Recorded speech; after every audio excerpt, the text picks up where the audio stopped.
இதற்கு முன்னால் ஆண்ட கட்சியான திமுகவிற்கு என்னதான் நடந்துச்சுன்னு தெரியல. தினம் புலம்பிக்கிட்டு இருக்கிறாங்க, தினம் அழுதுகிட்டு இருக்கிறாங்க, மேடை ஏறினாலே அழுதுகிட்டு இருக்கிறாங்க. இவ்வளவு பணிகளையும் செஞ்சு ஏன் நாம் ஆட்சிக்கு வர முடியல? புலம்புறதுல எனக்கு போட்டியா? எது யாருறாம? ரொம்ப சுலபமாக சிறு பிள்ளைகளை குழந்தைகளை பிரச்சாரம் செய்ய வச்சு ஒரு திட்டமிட்ட பணி நடந்து முடிந்திருக்கு. ஆக அது நம்முடைய கணக்கு சரியாமல் போய்விட்டது. பொறாம லைட்டா நிறைய சொல்றாங்களே எனக்கு விமர்சனங்கள், தொட்டதுக்கெல்லாம் விமர்சனம் பண்ணிட்டு இருக்கிறாங்க.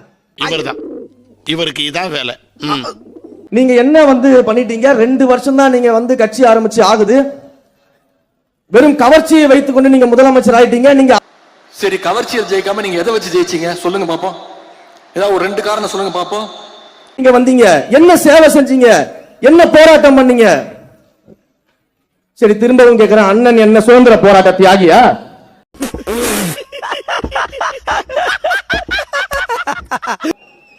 சும்மா எதையாவது மேடை கிடைச்சிச்சு மைக்கு கிடைச்சின்னு பேசிக்கிட்டே இருக்க கூடாது. வாங்க கருத்தியல் ரீதியா மோதி பார்த்துருவோம், கொள்கை ரீதியா மோதி பார்த்துருவோம். இப்படிப்பட்ட பேச்சுகளை விட்டுட்டு இப்பதான் நிர்வாகத்தை சீரமைச்சிட்டு இருக்கோம் தெரியும் பொழுது நாங்க கேள்வி கேட்போம், கேள்வி கேட்டுட்டே இருங்க. பதில் தெரியாதவங்க கேள்வி கேட்டா கூட தேடி பூச்சி ஏதாவது தப்பாவது பதில் சொல்லுவான். எனக்கு கேள்வியே தெரியாதே. நீங்க கேள்வி கேட்கதான் உங்கள் சாயம் வெளுத்து இன்னும் மேலும் மேலும் மேலும் எங்கள் முதல்வருக்கு மக்களுடைய ஆதரவு பெருகி கொண்டிருக்கிறது. உனக்கு அதப்பா புரட்டிடுவானுங்க. ஏன்னா நீ ஓடிடுவ, நான் தாட்டா மாட்டுவேன். தலைவர் முன்னாடி சொன்ன எதிர்கட்சியே இல்லாத சட்டமன்றத்தை உருவாக்கும் வருங்காலத்துலன்னு உடனே பாதி பேருக்கு கோபம் வந்துருச்சு. அது எப்படி சொல்ல முடியும்? இந்த மாதிரி காமெடி எல்லாம் பண்ணாதீங்க. அப்புறம் நான் வேற மாதிரி மண்டை சூடாகி வேற மாதிரி நான் ஆயிடுவேன். எதிர்க்கட்சியே இல்லாத சட்டசபை அமைப்பேன். உன்னை தாண்டா தேடி இருக்கேன், உன்னை தாண்டா தேடி இருக்கேன். எவ்வளவு பெரிய ஜனநாயகவாதியடா. ஊருக்குள்ள ஒரு பேச்சுக்கு பேசுறதுல பிரச்சனை ஆக்கி செக் பண்றது நல்லது இல்லடா. அவன் ஏதோ என் மேல இருக்க ஆசாபாசத்துல அப்படி ஒரு வார்த்தையை சொல்லிருக்கான். அதுக்காண்டி இப்படியாரா? அது ஜனநாயகமா அப்படின்னு 234 தொகுதியும் நாங்க தான் ஜெயிப்போம் சொல்லும்போது அதுக்கு என்ன அர்த்தம்? 234 தொகுதியும் நாங்க தான் ஜெயிப்போம், அப்ப எதிரில் வர கட்சி இருக்க மாட்டாங்கன்னு அர்த்தம் சட்டமன்றத்துல. இவன் மூத்திரத்தை குடி, அப்ப கூட உனக்கு புத்தி வராது. ஏண்டா இந்த ஆட்சிக்கு வாக்களிச்சோன்னு கோபமா ஆவேசமா வருந்திக்கிட்டு இருக்கிறாங்க. ஓட்டு போட்டவனு வருத்தப்படுறான், ஓட்டு போடாதவனு வருத்தப்படுறான். அந்த மாதிரி எல்லாம் இருக்கிறதுக்கு சான்ஸ் இல்லையே. சாதாரணமா சொல்றாங்க, ஏதோ 2 ஓட்டு போட்டோம், நீங்க தான் ஆட்சிக்கு வரும்னு நினைச்சோம், இப்படி ஆயிடுச்சு. என்னங்க அது இப்படி ஆயிப்போச்சு? படுபாவிங்க எல்லாருமா சேர்ந்து உங்களை இந்த நிலைமை கொண்டு வந்து விட்டாங்களே. எல்லாரும் ஷாப்பிங் போனா என்ன வாங்குவாங்க? ட்ரெஸ் வாங்குவாங்க, வீட்டுக்கு தேவையான பொருட்களை வாங்குவாங்க. அதானே உலக வழக்கம். அதை விட்டுவிட்டு இப்ப நம்ம முதலமைச்சர் என்ன செய்யறாரு தெரியுமா?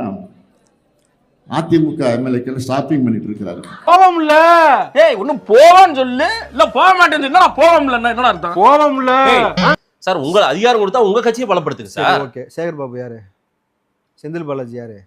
அப்பாவு யாரு? அவங்க எல்லாம் விரும்பி போனாங்க, விரும்பி போனாங்க. வெக்கமா இல்ல அது சொல்றதுக்கு? அவர் ஆட்சி மேல அவருக்கே நம்பிக்கை இல்லையா? அல்லது அவருக்கு ஆதரவு கொடுத்து கொண்டிருக்கக்கூடிய மற்ற கட்சிகள் மேல நம்பிக்கை இல்லையா? தெரியுது, நீ மூடு. முதல்ல அவர் ஆட்சியை காப்பாத்திக்க அதிமுக எம்எல்ஏக்கள் இப்ப நான் என்ன உங்கள்கிட்ட சொல்றது?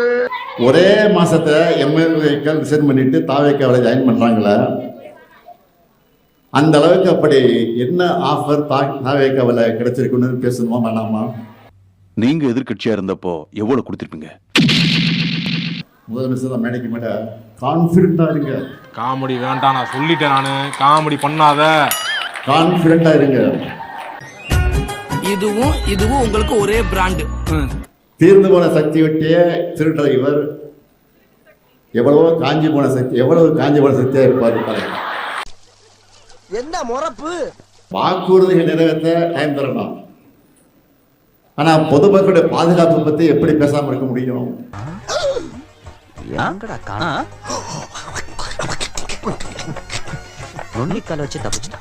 போதை கஞ்சா சாரம் எல்லாத்தையும் ஊத்தி வச்சுட்டு இந்த 1000 ரூபாய் கொடுக்குற ஸ்கீமுக்கு மட்டும் வெக்கமில்லாம பேசுறீங்க. ஸ்டாலின் ஆட்சி தொடர்கிறது. ஏண்டா இந்த பொறுக்கி போய கஞ்சா போட்டு பெண்கள் மீது வந்து ஆபாசமாக கை வைக்கிறது போது அப்ப சொல்லு ஸ்டாலின் ஆட்சி தொடருதுன்னு.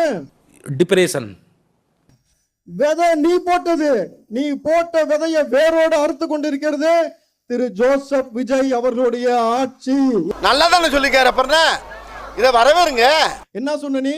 6 மாசத்துக்கு பேச மாட்டேன், இந்த ஆட்சியை பத்தி விமர்சிக்க மாட்டேன், பொத்துக்கிட்டு இருப்பேன்னு சொன்ன. 2 நாள் முடிஞ்ச அவனால வயிற்றறிச்சல குலுங்கி கொண்டிருக்கிற. எரியுது, வயிறு எரியுது. ஏன்பா? எழுதி வச்சுக்கோ, திமுக ஜூலை மாசம் ஆடி மாசத்துல இருந்து உனக்கு ஆட்டம் காண போகுது. உன்னுடைய கூடாரமும் காலியாகி.